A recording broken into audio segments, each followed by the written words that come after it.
Vous souhaitez développer votre entreprise. Vous avez un projet d'expansion ou d'innovation.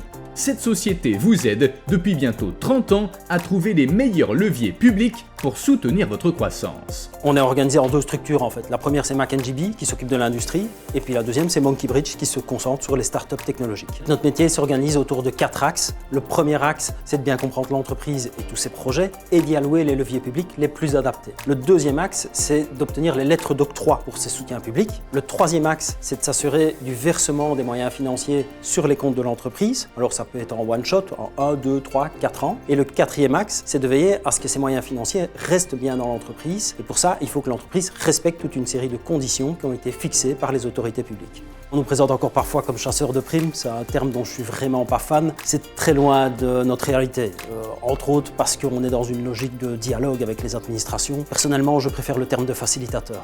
Dans notre secteur, ce qu'on remarque, c'est qu'il y a beaucoup de prestataires qui vont se concentrer sur une aide et qui vont répéter cette aide dans un maximum d'entreprises. Nous, ce qu'on veut offrir, c'est une vision globale à nos clients, que ce soit en termes de subsides, d'exonération, de prêts à haut risque, que ce soit au niveau régional, fédéral ou européen.